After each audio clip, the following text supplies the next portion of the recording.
নমস্কার, কেমন আছেন সবাই? আশা করি সবাই ভালো আছেন। হরে কৃষ্ণ কৃষ্ণ কৃষ্ণ হরে হরে। আমি আজকে আপনাদের কাছে অজানা কিছু কথা নিয়ে এসেছি, খুব ভালো লাগবে আপনাদের। কথাটা সম্পূর্ণ মহাভারতের।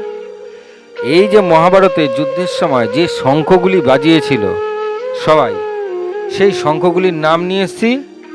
এই শঙ্খগুলি কে কোন শঙ্খ বাজাতো সেগুলি জানলে পরে আপনারা জানতে পারবেন যারা যারা শঙ্খ বাজিয়েছিল সেই সব শঙ্খগুলির নাম কি। চলুন শুরু করি। আমাদের ভগবান শ্রীকৃষ্ণ যুদ্ধ শুরুর আগে যে শঙ্খ বাজাতেন তার নাম হচ্ছে পাঞ্চজন্য শঙ্খ। তাহলে শঙ্খ তো সবাই বাজিয়েছে, কিন্তু শঙ্খেরও প্রত্যেকটা শঙ্খেরও একটা নাম আছে। শ্রীকৃষ্ণ শঙ্খের নাম পাঞ্চজন্য শঙ্খ। আর অর্জুন যখন যুদ্ধ শুরু করার আগে তিনি যখন শঙ্খ বাজান, তার শঙ্খের নাম কি ছে? শঙ্খের নাম দেবদত্ত শঙ্খ। অর্জুন যে শঙ্খ বাজাতো তার শঙ্খের নাম দেবদত্ত শঙ্খ। ভীম যে শঙ্খ বাজিয়েছিল তার শঙ্খের নাম কি?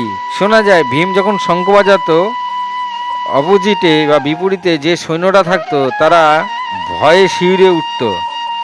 তাহলে ভীম যে শঙ্খ বাজাতো সেই শঙ্খের নাম কি ছিল? সেই শঙ্খের নাম ছিল পৌণ্ড্র শঙ্খ। ভীমের শঙ্খের নাম পৌণ্ড্র শঙ্খ। আচ্ছা, যুধিষ্ঠির তো শঙ্খ বাজাতো যুদ্ধের আগে। যুধিষ্ঠির যে শঙ্খ বাজাতো তার নাম কি ছিল? তার নাম ছিল অনন্ত বিজয় শঙ্খ। যুধিষ্ঠির যে শঙ্খ বাজাতো তার নাম অনন্ত বিজয় শঙ্খ। নকুলও তো শঙ্খ বাজিয়েছে। নকুল যে শঙ্খ বাজিয়েছে তার নাম কি ছিল?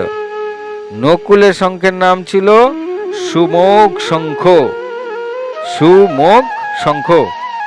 সহদেবও শঙ্খ বাজিয়েছিল। সহদেব যে শঙ্খ বাজিয়েছিল সে শঙ্খের নাম কি?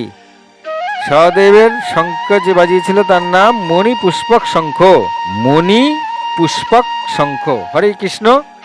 মহাভারতের মহাযুদ্ধে এইসব শঙ্খগুলির আওয়াজ এক একটা এক এক রকম ছিল। তাহলে সব শঙ্খের আওয়াজ কিন্তু একই রকম ছিল না, প্রত্যেকটা শঙ্খের আওয়াজ আলাদা আলাদা ছিল। জানা যায় ভীম শঙ্খ যখন বাজাতো তখন বজ্রের ন্যায় শোনাতো। বজ্রের ন্যায় অর্থাৎ বাজ বললে যেরকম আওয়াজ হয় কর কর কর কর, ভীমের শঙ্খের মধ্যে দিয়ে সেরকম আওয়াজ বেরোতো।